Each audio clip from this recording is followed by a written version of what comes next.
Sa isang liblib na baryo, may isang batang nangangarap. Siya si Nathan, matapang at masipag. Ngunit hindi makapasok sa paaralan. Sa mundong punong-puno ng pangarap, bakit tila napakahirap abutin ang liwanag? Na, katawan. Wala pa rin tayong sapat na pera para mapag-aral ka. Dilawan na namin ang lahat na. Pero pulong pa rin. Sana maintindihan mo. Ay, ba ang hirap ng buhay, Asa?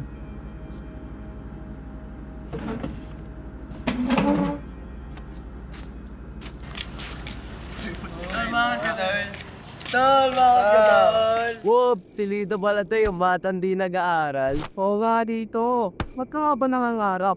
Kaya ba makakapasok sa eskwelahan eh? Tama! Mga tulad mo, hindi dapat nangangarap ng mataas. Kung ako sa'yo, magtatrabaho na lang ako. Wala kang mararating.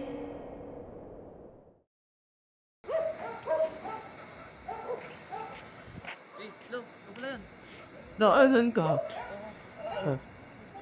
Kailangan mo ako rito sa radyong ito. Dahil hindi ko marinig ang balita at kailangan ko malaman. Lungat. Salamat, bata. Pero kung gusto mo talagang makatulong, may naiisip akong mas mabuting paraan. Gamitin mo ang iyong boses kapalit nitong mga kandila. Tuwing gabi, basahan mo ako ng dyaryo para hindi ko nakahanap ng balita sa radyo.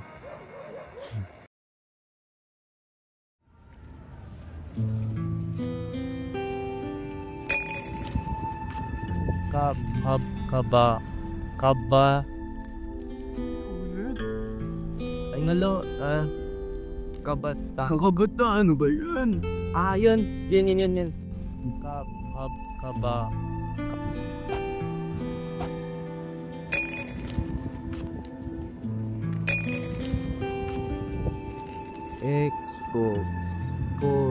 Pilitin mo nga yun, Tiyo. Ano tayo? Alam ko na, ang tamang configure dyan ay S-O-No-Mi-Ya. Ekonomiya.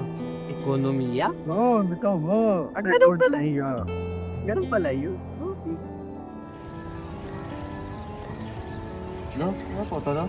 Buksan mo ito, iho.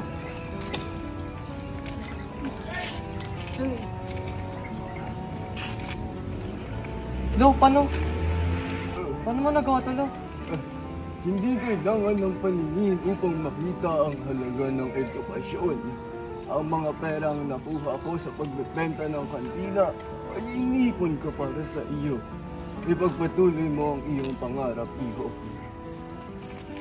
Salamat po, Lo. Salamat po.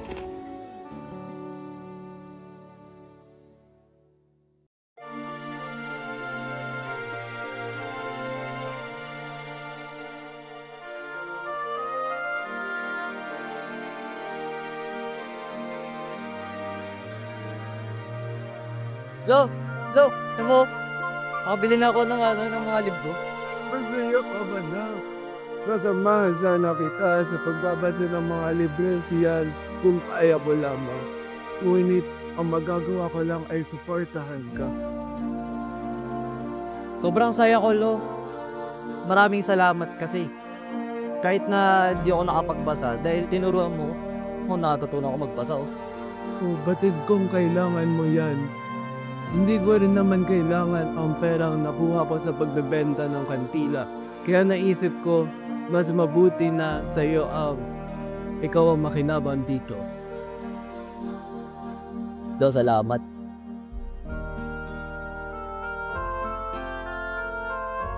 Maraming kabataan sa ating populasyon na hindi natatamas na ang mataas na antas sa pinutsyon dahil sa tispalad ng mga sitang kanila, tulad na lamang nakakapusan sa pananalabi at tudapa. Sa mundong puno ng pagsubok, mahalagang magkaroon ng matalas na pag-iisip ang bawat isa upang malampasan ang mga ito. Sa pamamagitan ng pagkakaroon ng sapat na edukasyon, lumalalim ang ating kaalaman sa iba't ibang aspeto na paniguradong mga gamit natin sa kasalukuyan at sa kinabukasan. Ang layunin ng aming advokasya ay bigyang pansin ang importansya ng edukasyon sa paghubog ng kinabukasan ng bawat kabataan. nararapat sila'y mabigyan ng equal na pagkakataon upang makapag-aral, sapagkat laganap ang diskriminasyon laban sa mga hindi nakatamasa ng sapat na edukasyon. Ang liwanag ng pag-aaral may magsisilbing ilaw sa daan ng pagkatuto at pagkaroon ng magandang kinabukasan. Tulong-tulong, maging liwanag tayo para sa iba.